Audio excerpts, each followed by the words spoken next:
Welcome, everybody, to the Lasso City Council and School Board Candidates Forum. Our names are Sam Mostow and Eva Williams. We are the co-editors-in-chief of the Lasso and your moderators for this afternoon.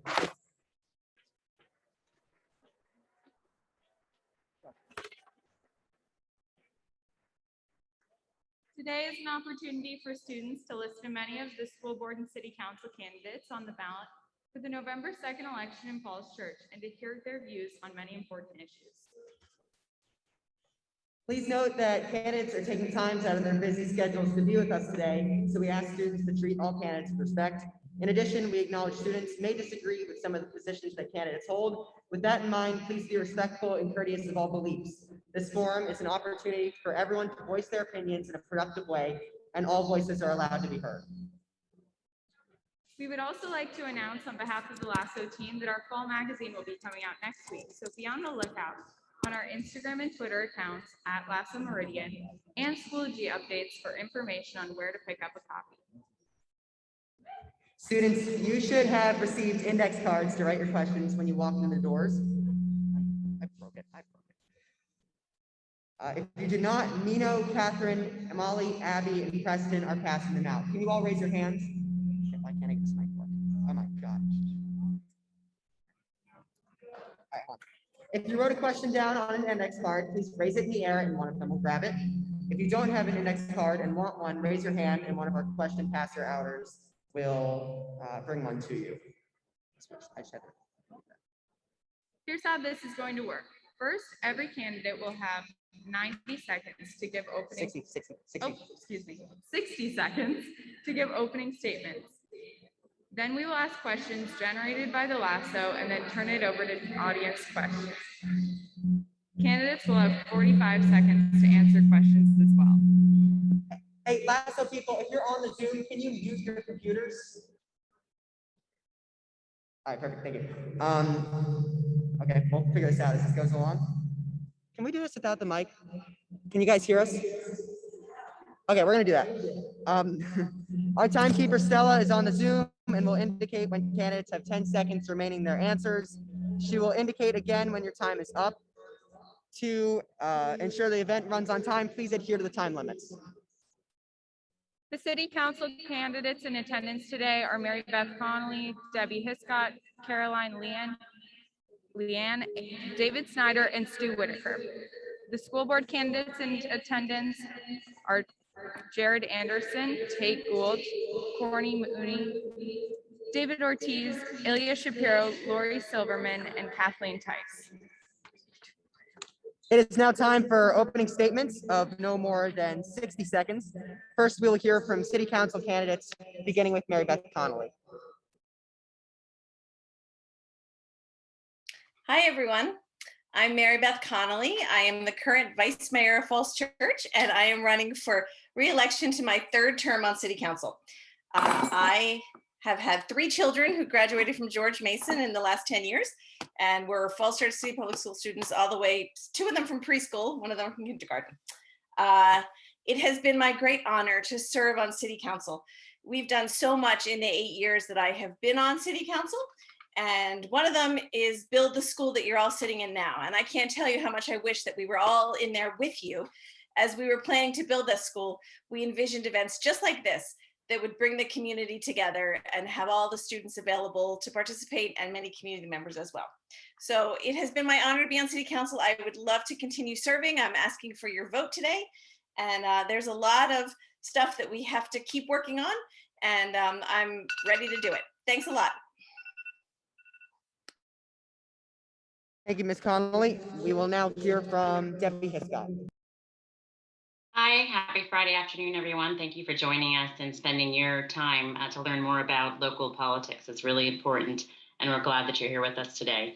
I am a current city council member. I was elected last year in a special election. I'm serving a 1-year term, and I'm running for re-election for a new 4-year term. I'm a graduate of the University of North Carolina in Chapel Hill, and I majored in a couple areas. I majored in economics, industrial relations, and psychology. And I also studied labor economics at the London School of Economics. So my background is in corporate finance and contract negotiations and in budgeting.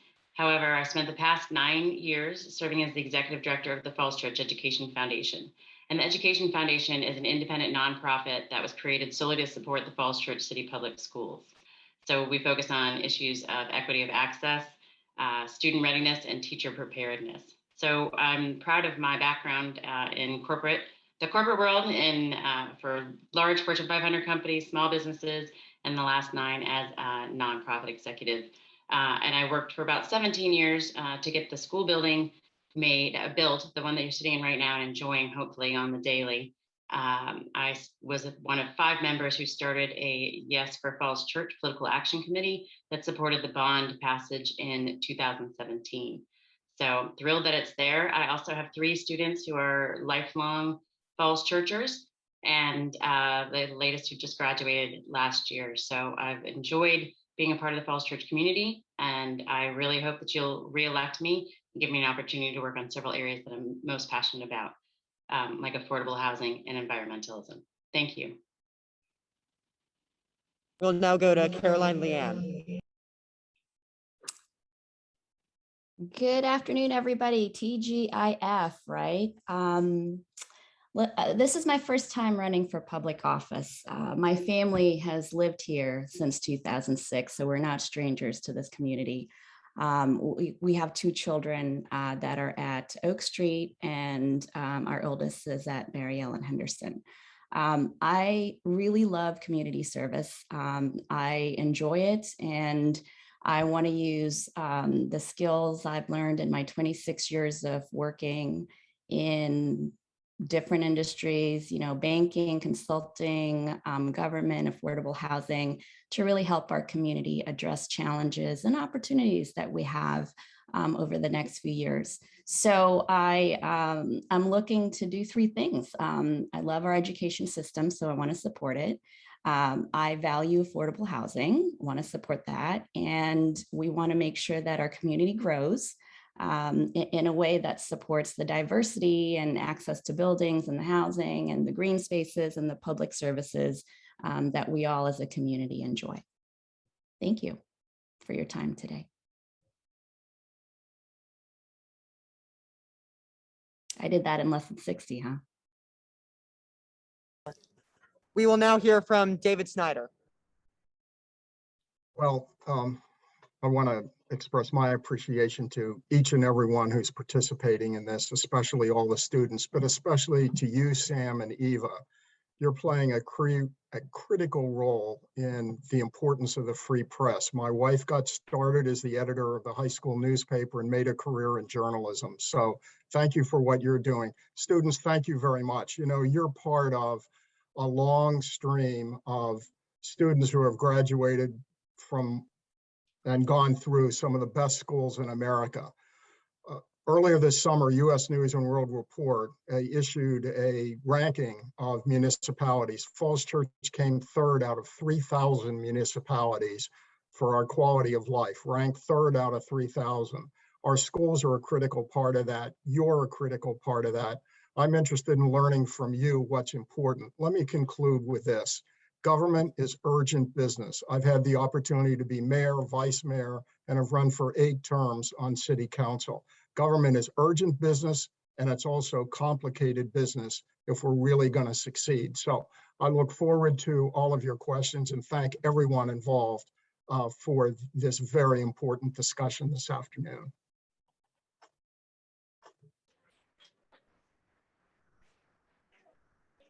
We'll now hear from Stuart Whitaker. Thank you. First of all, I want to say I think it's terrific that that the school and Lasso is holding this. I don't remember having a similar event when I was in high school. I do remember, however, when I was 19, which was 1972, you can do the math. I spent the year working in the presidential campaign. I worked in Illinois, Wisconsin, Ohio, Michigan, and New Mexico. So for all of you that you're here today, presumably because you have some interest in politics, I commend that to you and hope you will remain involved. I'm actually running about 7 years ago. I'm sorry, not 7. In 2007, 2008, Al Gore and the IPCC came out with a major report on climate change, indicating that we're heading in the wrong direction I'm running because I don't feel that elected officials at local, state, and national level throughout the world are doing enough to address that. So that's really the focus. That's the reason I'm running. And I look forward to an opportunity to work on that. Thank you.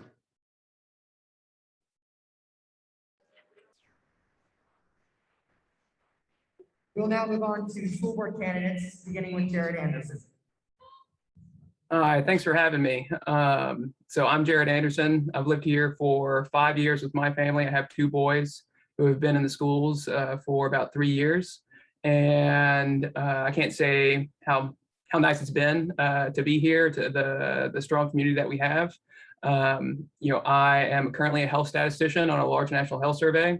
I've had lots of collaborative problem solving experience in that role, as well as my roles in rural economic development and also public education. And I'm running because I want to ensure that I give back to the schools that are serving me and my kids. And I want to make sure that I'm an active part in that. And I want to ensure that we maintain what we have and continue to improve along all dimensions. Thank you.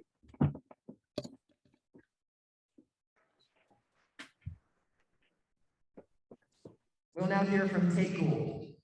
All right, thanks. And thanks for having us. I'm Tate Gould. I've got a daughter in 8th grade and a son in 3rd grade. And we've had a great experience in Falls Church City for the time that we've been here. I am a CEO. I founded my own company about 8 years ago. It's an education company that focuses on education policy. We help schools, school districts across the country. So there's about 100 of us that work there across the country.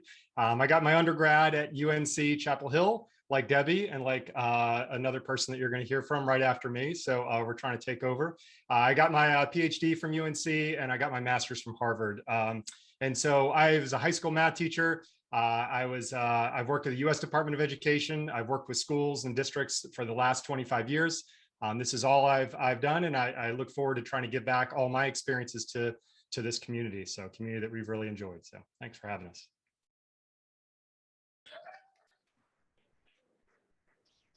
We'll now hear from Courtney Mooney. Good afternoon, everyone. My name is Courtney Mooney. I have a 4th grader, Daniel, at Oak Street Elementary currently.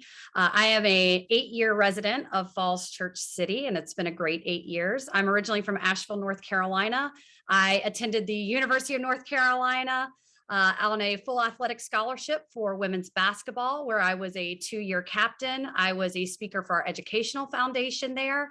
And I was also a member of the Student Athlete Council and working with our athletic department and community outreach initiatives and issues within the athletic department there. I have spent the last 15 years in the medical field. I have spent the last 12 of those in diagnostic testing, which is all about educating providers and patients around standard of care, guidelines, policies.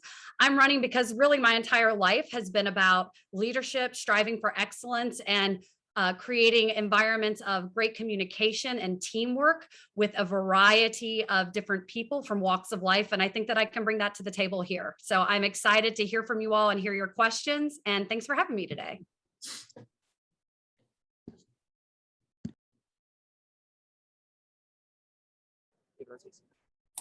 We will now hear from David Ortiz. Thank you, Sam. Thank you, Eva.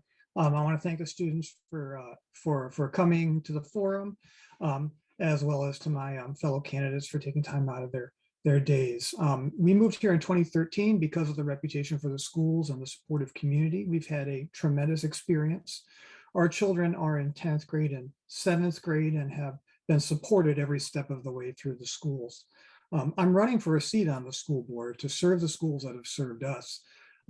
Relevant to the school board's work, I have specific experience, specifically over 20 years of experience executing the functions of the school board, like doing the actual mechanics of what the school board does. This is strategic planning, budgeting, setting policy, and performance oversight. I've worked with communities to develop strategic plans and put them into place. I've budgeted for managed tens of millions of dollars for federal agencies and lead 90 people at a federal government office. I want to work with my colleagues in the school board, the community, and teachers to help all students achieve their dreams, develop and implement a vision for the future of our schools, and perform effective oversight of the administration of our schools. I feel that the schools and the school board in the near term are going to be leading the emergence of our schools and community from COVID-19. And I look forward to working with the school board and the whole community to move our education system forward and to help us and to achieve the most we can.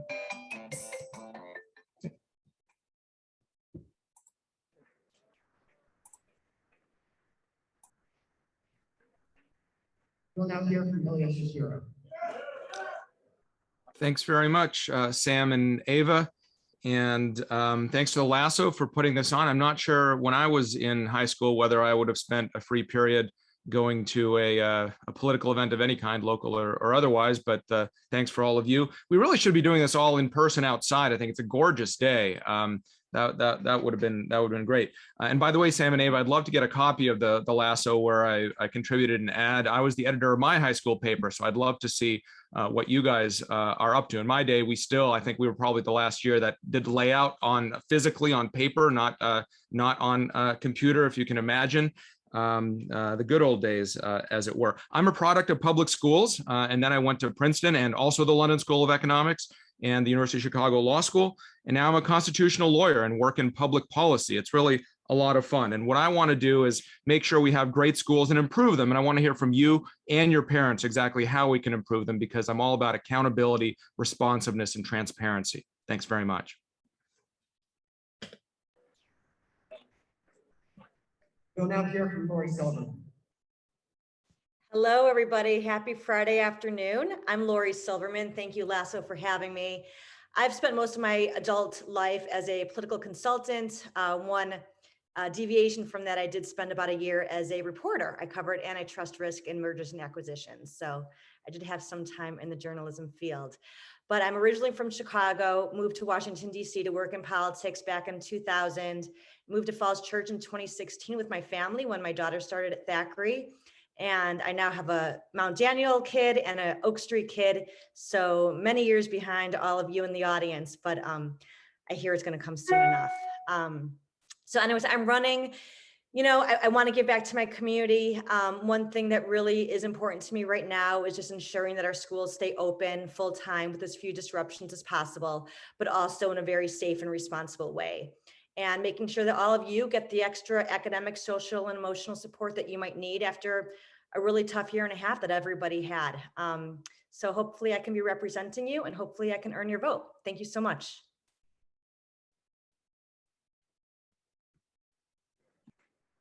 Finally, we will now hear from Kathleen Tice.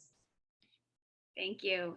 So happy to be here. When I was in high school, I was president of the service organization of my high school. And so community service has just been a really important part of my life, always. And same with education. I always knew I wanted to be a teacher.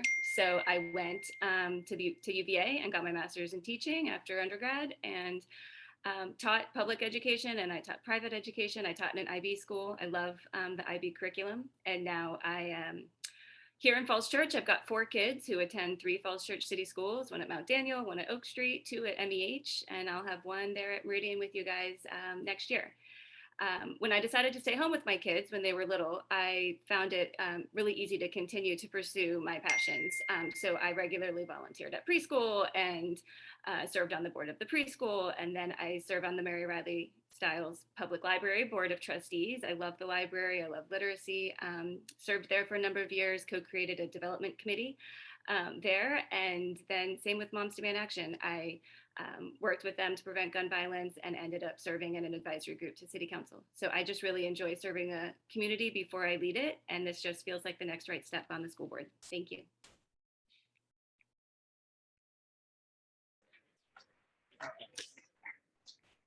Thank you to all the candidates for their responses. Our first question, generated by the Lasso, is directed for City Council candidates. And our question is, what is one tangible policy that you would like to implement in Falls Church? Please remember to adhere to the 45-second time limit, which is in the chat. Ms. Hiscott, you will be speaking first. Thank you, Sam and Eva. I think we've touched on it briefly in our opening statements, but climate change is our biggest issue facing not only Falls Church, but our region and our entire area. So we need to take some significant aggressive steps to make changes in climate policy. We just put together a 12-page document, we being our staff and the Environmental Sustainability Commission that I am the liaison to, and we put that out on Monday night. There's tons of details and lots of steps, but I think if you want to name one of them, an easy one to take right now is to make sure that everything we build and develop and hopefully retrofit is able to retain at least 3 inches of rainwater whenever we have one of these big storms. If we ensure that we're keeping rainwater in where it falls, that leads to a lot less runoff, flooding, many of the problems that we have. So that's one tangible, quickly implementable policy that I'd like to see happen in the short term. Thank you.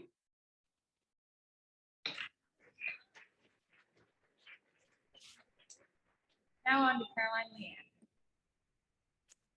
Yes, let me start by answering this question by mentioning that I was born in Bogor, Indonesia, and came to this country as English as a second language learner.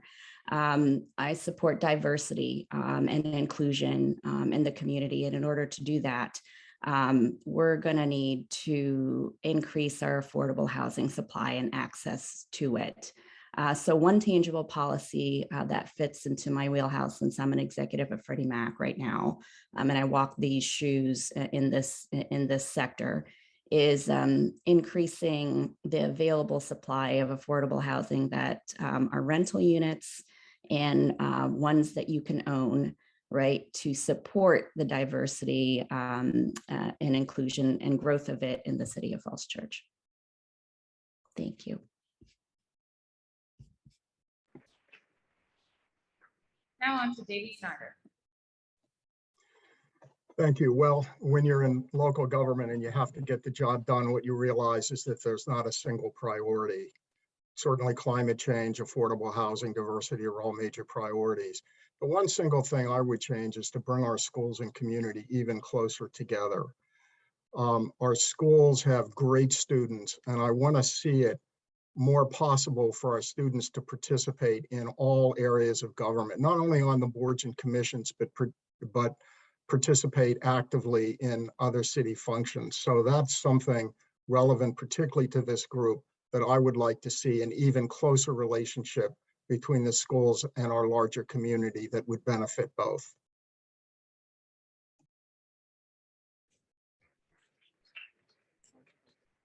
Now on to Mary Beth Connolly.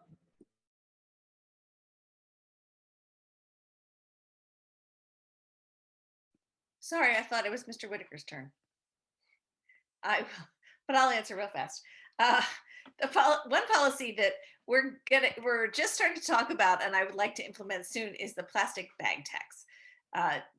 Up until this year, the state did not allow localities to enact any kind of plastic bag tax, but our local jurisdictions nearby, Arlington, Fairfax County, and Alexandria, have all enacted this tax, and we will be joining them so that we will be able to limit the number of plastic bags that are out there floating around in the environment. So that's just one thing that I think is coming up that will make a big difference.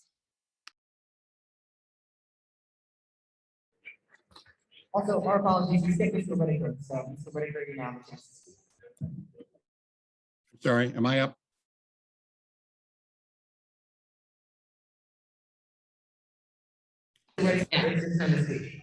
Okay, I'm having a little trouble hearing. As I said, my primary interest is in climate change, and I think if you look at surveys, the vast majority of Americans will say climate change is an important issue. There's no doubt about it. The question, though, I think has to do with implementation. There's a quote attributed to a long dead bank robber named Willie Sutton. He was asked once, why did you rob banks? And his answer was, because that's where the money was. I think if we want to reduce emissions, we also have to look at where are the emissions coming from. The primary source of greenhouse gas emissions in the United States is in transportation. And we can do a lot here in Falls Church. So the one thing to answer the question in terms of transportation. There's a plan to provide a high performance bus service down Route 7. I want to see Route 7 be a walkable area with a lot more people riding a good public transit system, riding bicycles. I'd like to see more capital bike share stations and more walking as well.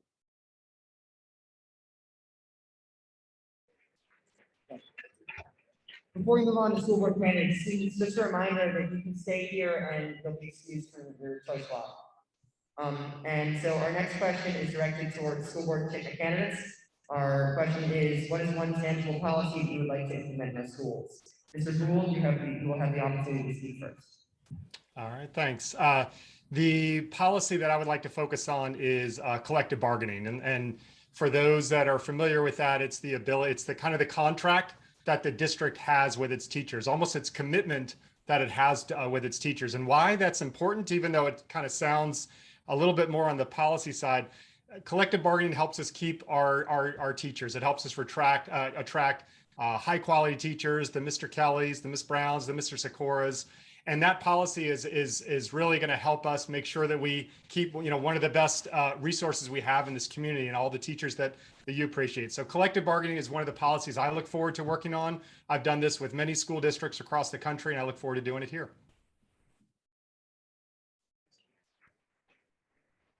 All right, now on to Mrs. Mooney. Yes, thank you. So the reality is that COVID is something that is still very much over our heads and something that we're going to have to continue to be forward thinking about. My focus is really around wanting to get some sensible COVID policies that will help minimize disruption for students and maximize your in-person time and maximize normalcy as much as possible. I think part of that is a test to stay program. This is something that is being implemented in a lot of places, not just worldwide, but even right now right over the bridge in Maryland. We have several areas that are starting to implement a test to stay program. And this would help balance safety, but also minimize disruption for students and prevent unnecessary quarantining. And I think that that's an important conversation that needs to happen. We'll now move on to Mr. Ortiz. Thank you for the question, Sam. The policy I'd like to implement is actually focused on more process. The school board makes decisions in a very formal way, and if you watch school board meetings, sometimes those processes can seem somewhat obtuse or opaque. And so what I'd like to do is I'd like to implement processes to ensure that the voices of teachers are considered in the policy making of the school board explicitly and not implicitly as it sometimes is done. And that in addition, that the structure of that decision-making process is clear publicly so that when decisions are made, there's a very clear record of the reasons behind them.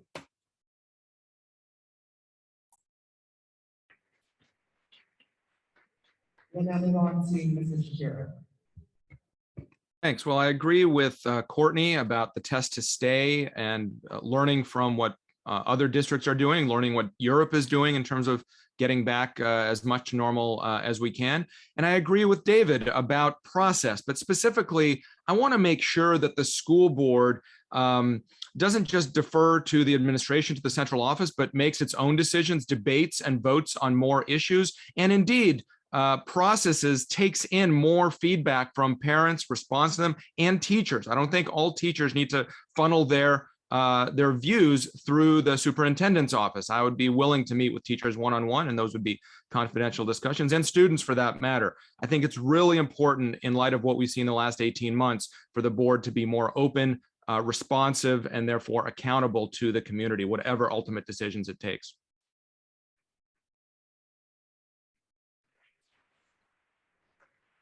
We'll now move on to Ms. Silverman.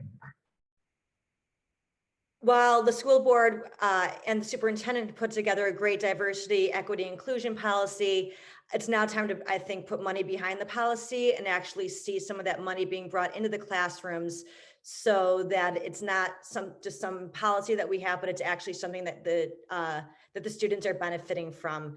What exactly that looks like, I would want a lot of the teacher input to see what the diversity curriculum should look like in terms of hiring. I want to make sure that our resume pools are really reflective of the larger world and include a lot of diversity in the resumes for our teachers and staff. And while we always should hire the best person for the job, that will also help diversify our staff as well. Thank you. We'll now move on to Ms. Tice. Right, thank you. I think Ms. Silverman and I think very similarly in this respect. I really want to serve all our students and families equitably. I taught my students and I teach my own children that equity, it's not just this buzzword, it's really just the quality of being fair.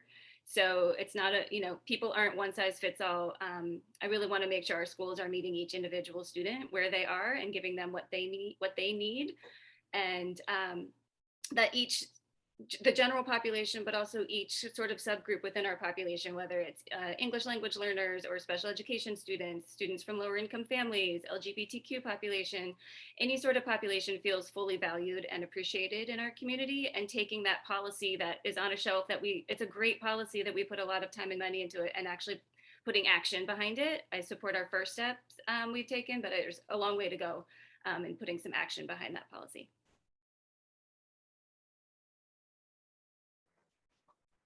We'll now move on to Jared Anderson. So one of the reasons why I'm running is so that the schools maintain and improve, and the school board is there to make policy in order to do that.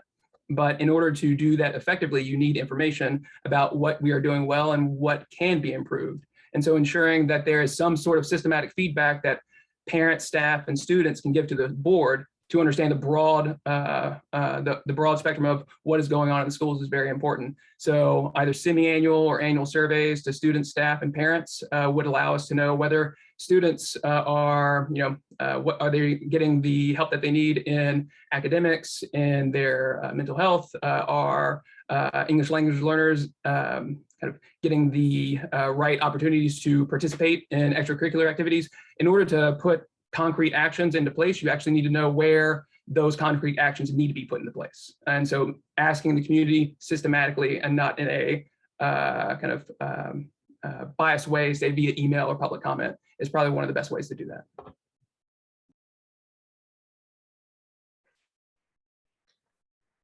Thank you to all the candidates for their responses. Our next questions come from the audience. Firstly, would you be in favor of requiring the COVID-19 vaccine for all eligible FCCPS students? This question is directed towards school board candidates.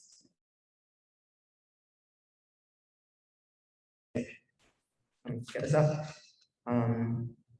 Ms. Mooney, you will have the chance to speak first. Great, thanks. So this is a question that actually is deserving of far more than a single minute. I think that anytime you start talking about medical intervention, you have to understand what is the goal behind the medical intervention.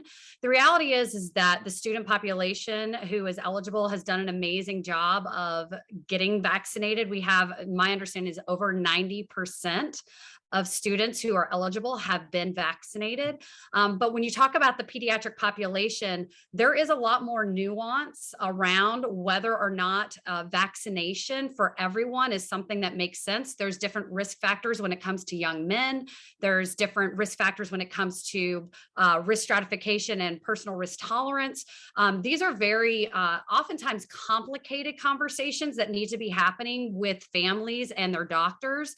And so at this time, I am not in favor of a mandate, but I am very much strongly in favor of educating our students and educating our families over sensible decisions that encourage vaccination. And if anyone has any questions for me around that, I would happily go into that much more deeply. This is actually something very much in my wheelhouse. Mr. Ortiz, you may now speak. My father grew up in the mountains of Puerto Rico, and he saw the suffering that was caused by preventable diseases. Vaccines have reduced or eliminated adverse health impacts from polio, smallpox, measles, and even chickenpox, which your generation doesn't even know about now. And so along those lines, I will completely support a vaccine mandate. And it's not necessarily because it protects students more, it's because we want to protect the whole community. And that's the reason why a vaccine mandate is one method and one of the steps we take in order to do that.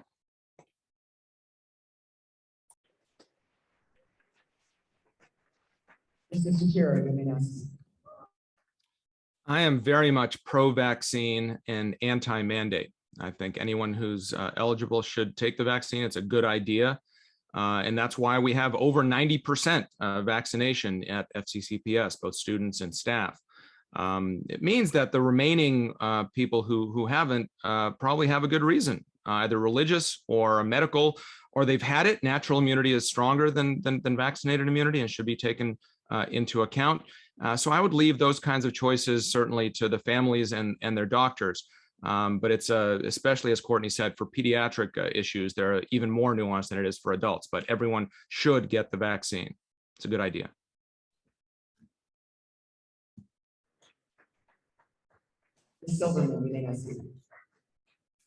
Yes, the answer is an easy yes. I don't know how much more I can elaborate on that. I actually had a discussion with Terry McAuliffe the other day about this.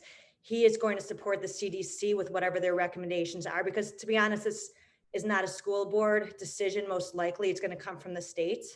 Obviously, if we elect a different governor in January, not Terry McAuliffe, that decision probably won't happen. So this election has consequences up and down the ballot, but I am a yes. There's really nothing more to say. We mandate many other vaccinations. This one should be mandated as well.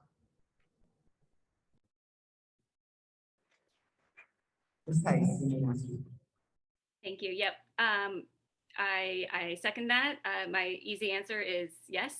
I trust science. I trust science professionals and professional organizations, and would look to them for guidance. I think, there's a difference once the emergency use authorization is lifted. I think that's a different scenario, and hopefully we'll get to that point. And I would support a mandate if that's what the professional organizations are recommending. Just like we follow other vaccine mandates, my kids had a whole slew of vaccines to get into public school to be safe and to keep the community safe. And I trust this one as well.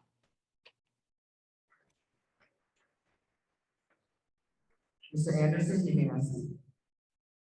So I fully support vaccinations. I think this is not really a choice that should be made by school boards, though I know some school boards have made that choice across the country. I think it should be left to health professionals to actually make that choice. If the school board does want to make that decision, if the school board wants to make that decision, then it should, instead of having a policy of a vaccine for X disease, it should have a policy of that looks at the various risk factors, and whatever FDA approved vaccine meets those risk factors, and that should be mandated.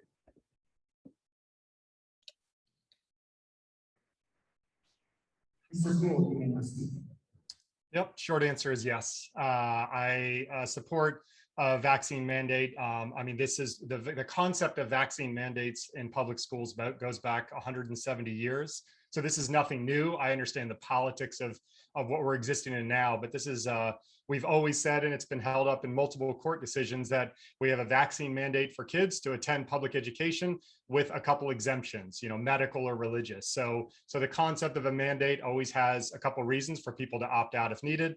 And I would say we just continue the same process we've had for over a century. Seems pretty sensible for us, as long as the science is there, which, as Jared said, that's what we rely on, people who understand the science and the medical understanding for this.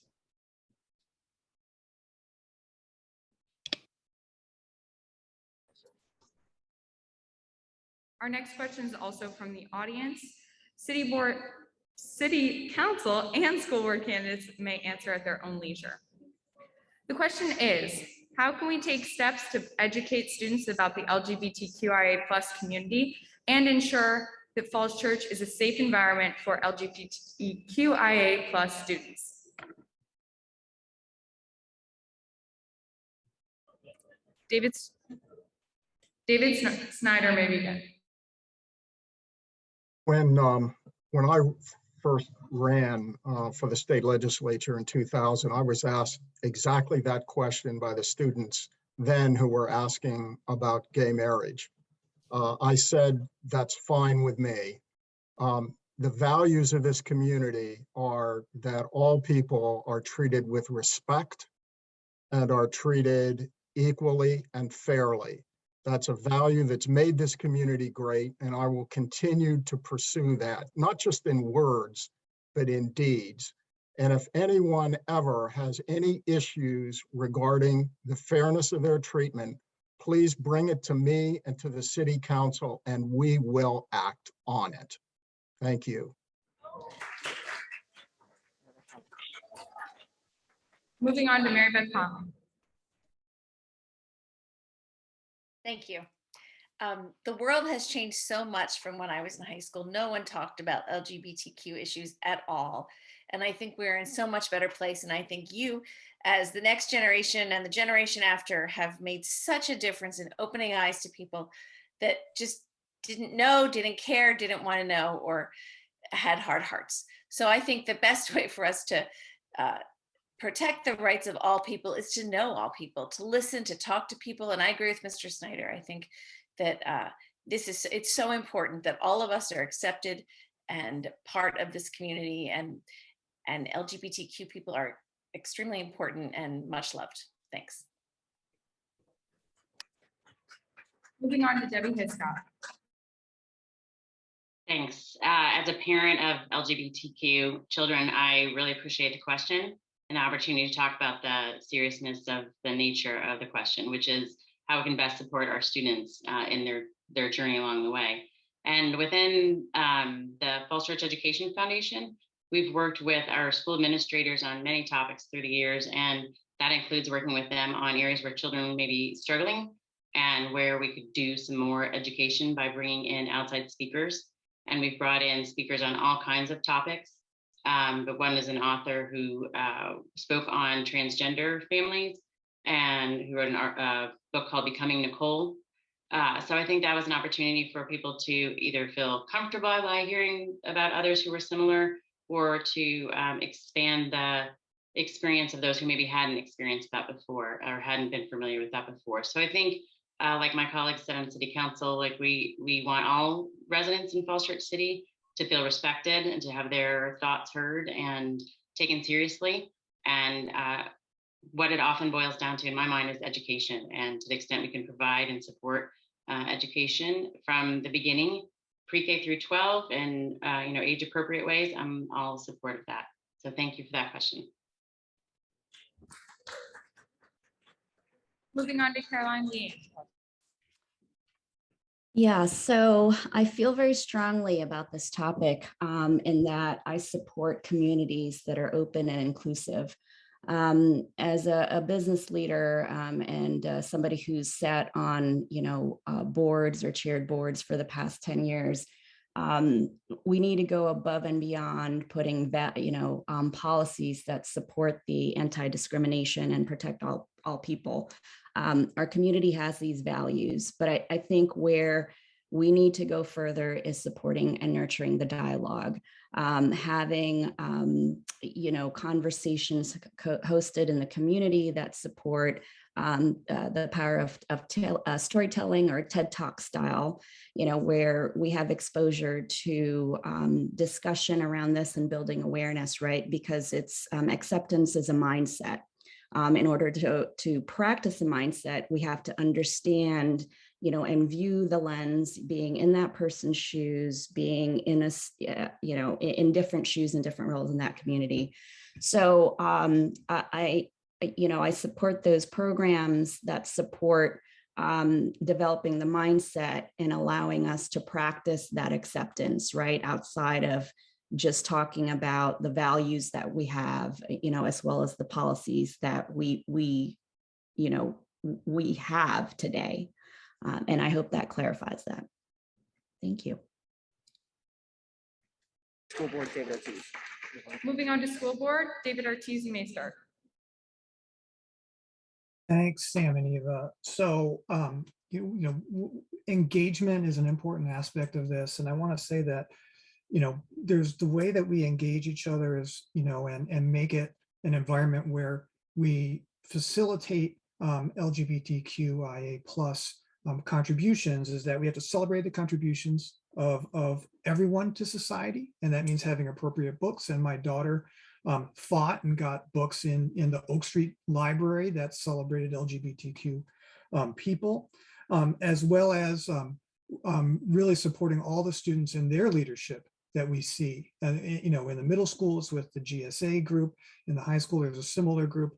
And working with you, we can help to make sure that LGBTQ students have the voice that they need, and that we work with them and further their contributions to society.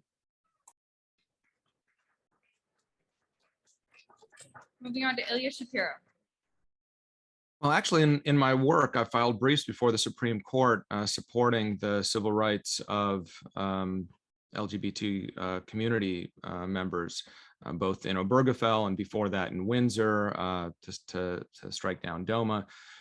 So I think that this is important for everyone to be properly included. I don't know if there's any issues like that at Meridian or elsewhere in FCCPS. I haven't heard about it in talking to voters and parents. Certainly, if there are issues, I would love to hear about it. And as David said, whether it's the city council or the school board that needs to address issues where people don't feel safe or comfortable at school. And that goes for everyone. I was an immigrant. I was an English as a second language learner. I was born in Russia, came to Canada, double immigrant thereby. So if anyone doesn't feel safe, included in a good learning environment in our school system, that's definitely something that needs to be addressed.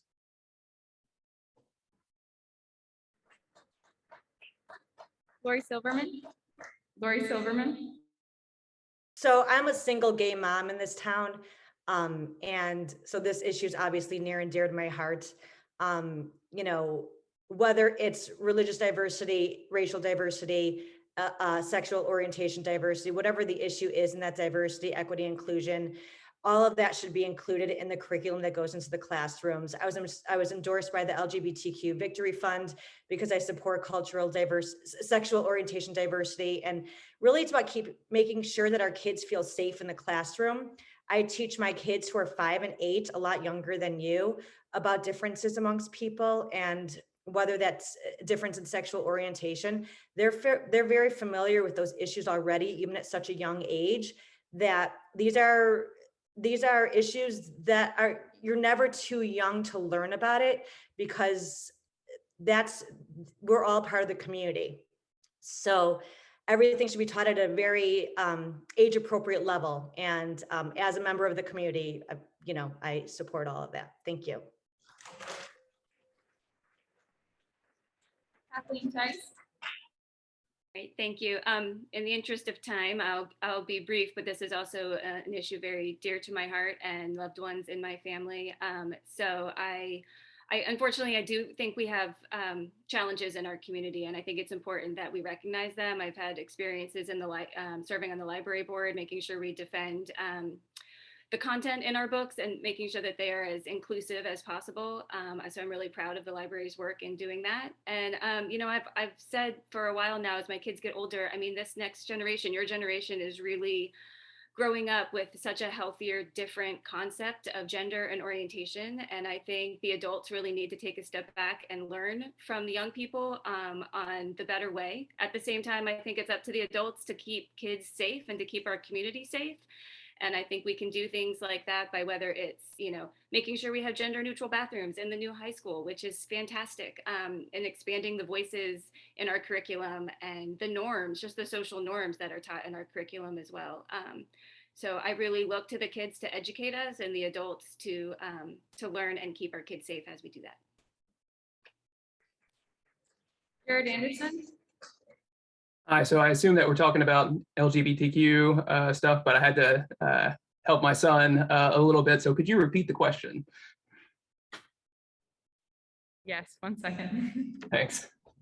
How can we best educate students about the LGBTQIA+ community and topics about it? Sure, I think for the school board, they have the policies that the school board enforces is part of that is control over the curriculum, and ensuring that the curriculum represents all different types of voices is incredibly important, and ensuring that students feel safe to be who they are is also critically important. And making sure that any instance in which a student does not feel safe is addressed, and that we continue to improve in our culture of caring. Thank you. Tate Gould. Yeah, so yeah, absolutely fully supportive of ensuring that our core values as a community is also reflective in how we operate and create an atmosphere and an environment of safety within our schools. But I would also say beyond just creating a safe environment for all communities, for all identities, it is also about that education aspect. And the best way that I feel like we really have to do this is really create the conversations and the discussions. When I taught high school, we had a number of issues with the LGBTQ community. And as teachers, we all had to facilitate very difficult conversations and try to teach people that it's not just a multiple choice answer, what your sexual orientation is, but it's a spectrum and you don't pick that for the rest of your life. And that concept is very new for folks that are not educated around this. So really about conversation, about having a safe environment, but making sure we have those conversations at the classroom and the environment level. So. Lastly, Courtney Mooney. Yeah, thank you. I think I would probably reflect a lot of the other thoughts that have been shared. I have family members, I have teammates who are sisters, who are all members of the gay lesbian community. I would also say that beyond creating the curriculum and having the conversations and creating the spaces where we can have transparency and education around it, what I really like to see also is giving students, giving you tools around your personal, emotional, and mental health. Because the reality is, no matter who you are going to face obstacles in your life that is going to try to define you. And if you know who you are and you can go into those situations, not allowing the world to define you, but defining yourself to the world, you will be able to face whatever types of issues may come your way. And I think that it's really critically important that we be giving students the tools to manage the different obstacles that'll come their way, because it will. As much of a safe community as we want to create within our school, giving you the tools so that you can carry that with you beyond is really critically important. And I think that we need to have conversations around that. Lastly, Stu Whitaker. Thank you. You know, I think every generation has faced issues. I don't know that it's ever been easy to be young, but at the same time, you know, kids today in high school, you face such wonderful opportunities that people have never had before, they've never looked forward to. You're in the process of deciding who you are sexually, what you want to do. And I fully support efforts and initiatives that allow people to become who it is that they want to become. And I certainly agree that any instances where there's any kind of discrimination or an inhibition there, I think those issues should be brought to the appropriate people, whether it's the school system or in the city council. All right, thank you very much, candidates. This is our last question for the city council. We will begin with David Snyder. Our question is, on city council, what steps will you take to implement affordable housing policies? So before I answer that, let me thank everybody involved. And students, you know that in order to achieve success, it doesn't happen by accident. It takes hard work, not only setting goals, but achieving those goals. So we've set goals. We've demanded more and more of developers, and we will demand more in the future. But it's not just about diversity in numbers, but it's creating the social and human infrastructure to support that diversity. So you bet that I will continue to support efforts to create affordable housing and developments. I got my start with the affordable housing through the Winter Hill housing area, the Falls Church Housing Corporation. So this is not a new goal for me. This is a 20-year plus goal. And as we move forward, bringing more affordable housing through our developments is one key point. Another key point is maintaining the affordable housing that we have. And we know we have some work to do there as well. Finally, I'm thinking about, let's consider the possibility of annexing certain lower income areas outside the city of Falls Church to provide them the same opportunity that you as students have here and that my kids had in graduating K through 12 in these wonderful Falls Church schools. But I want to end by saying it's not just about setting goals, it's action. And we have achieved some action and we have more to do. The Amazon housing grant is a classic example of that. So this city council is working very hard to use every lever we have to bring about more affordable housing. Once again, thank you to everyone involved. Thank you, students.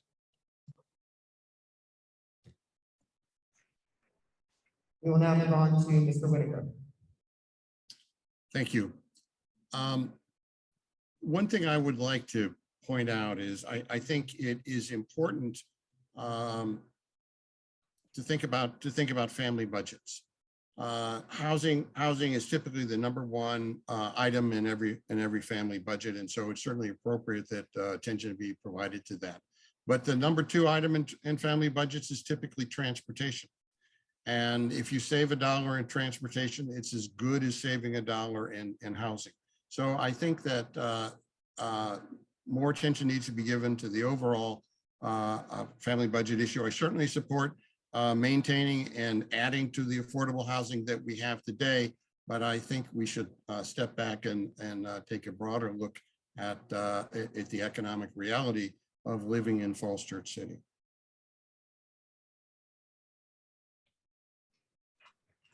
We'll now move on to Ms. Connolly. Thank you. Several years ago, our affordable housing policy was updated and it became renamed the Affordable Living Policy. And I think that's really important because there's so many elements to being able to afford to live here, not just the house. What we've made such great progress in the past year in purchasing some units.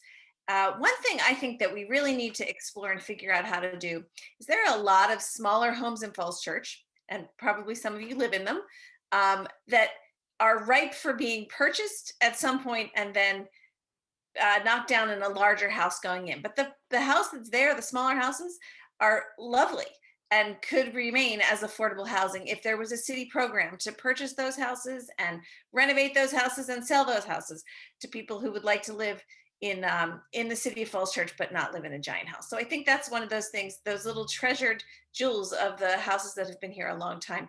I think we shouldn't be so quick to get rid of them. And that might be a way to open up some more housing for people who'd like to stay here. We'll now move on to Ms. Hiscott. Thank you. In 2012, we set our affordable housing goal of for 2022 at 620 affordable housing units. And 2022, even with our new Founders Row opening, we're going to be at 311. So I think affordable housing is a crisis comparable to the climate crisis we're facing. Both of them are big uphill battles that we need to address, and we need to address aggressively immediately.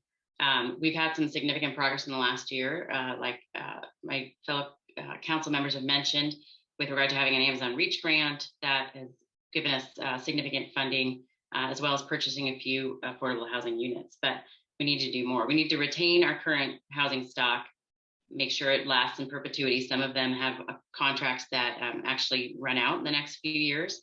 So we need to renegotiate those. We need to improve the current housing stock that we have. If you attended a community forum this week, you find out that some of the current housing stock we have is not being very well taken care of, and there's a lot of work to do, and we're responsible for doing that. We need to continue to raise the bar on new developments as they come in. We didn't used to ask for any affordable housing units, then we upped it to 6% in the past year since I've been on council, or council's been able to get more than that, closer to 10%. And looking at our next negotiations, we're asking for greater than 10%. We can also look to our neighbors in Arlington and Alexandria. They have some great policies they've already enacted with regard to affordable housing, affordable dwelling units on big lots where you can build a smaller home in the back, perhaps have some aging parents or somebody with a disability live close by and be able to take care of them and use the advantage of the land you've already purchased, which is incredibly expensive. So a lot of our neighbors are already doing that, taking the lead. I think we should follow their lead. We can change some of our zoning laws that will add duplexes and quadplexes and different types of housing units. A common term of art is a granny flat, to put your granny in your backyard, or like I think, like maybe you put your returning college kid in your backyard, so you can afford, when you all graduate from college in a handful of years, you can afford to come back and live in Falls Church City as a starting home. We continue to pursue grants, and then lastly, one of the things we're talking about on City Council right now is also changing our residency laws, so that we change that you don't have to be a U.S. citizen to apply for affordable dwelling units, and that may be able to allow us to help those coming from Afghanistan or other countries who've not been as fortunate as we have been with regard to housing. So I think there are a lot of things that are being worked on the current council, and I absolutely hope that you and your parents will vote for me to continue to work on these topics as we move forward into the next 4 years. Thank you to everybody here today. Appreciate it. Our last response of the afternoon will be from Ms. Leanne. Yes, so I'm very passionate about this topic. I've been launching affordable housing and lending programs on behalf of Freddie Mac nationally for the past 6 years. It's what sets me apart, I think, from all the folks that I respect that are running for council, is that I'm deep in the trenches, in the front lines, traveling to different places and localities, seeing how it's done. But in order to do it, from easy to do to hardest is, one, we need to make sure we find the money to fund it so that it's not on the backs of taxpayer dollars, right, to do it. It's very complicated. There's an ecosystem there, and there's not only grants, but federal money, state money, as well as nonprofit money that's available. The second thing is we need to increase the supply. Affordable housing by definition is anything that's under $400,000. It's crazy, right, here in the city. So that teachers, or when you graduate from college, the first place that you buy instead of renting, is about $200,000 or so. So we need to increase that supply because it's pretty much non-existent here that you can buy, and some place that you can rent that's about, $1,500 to, well, ideally $1,200 to $1,800 a month. The third thing we need to do is we need to make sure we protect the existing affordable housing that we have. Most of that is in multifamily units, and we want to make sure that we also have tenant protections for those people that are living in those affordable units. And finally, the last thing that is the hardest to change, because it's just systemic in America, is zoning. Zoning is very complicated. It's based in legal law that is driven at the city and the state level. I would love to rezone parts of Falls Church where about 90% of it is zoned for single family to multifamily. But that's going to take, some out years to be able to do. If anyone is interested in a career in affordable housing and understanding that ecosystem, please find me. You guys know where my website is, and I'm happy to help and explain where those opportunities are. Thank you. Let's have a round of applause for all of the candidates.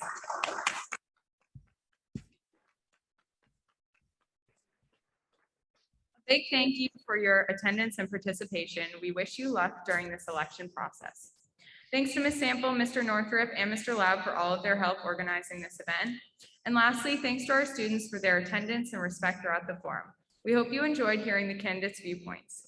To those of you registered to vote, be sure to head out to the ballots on November 2nd.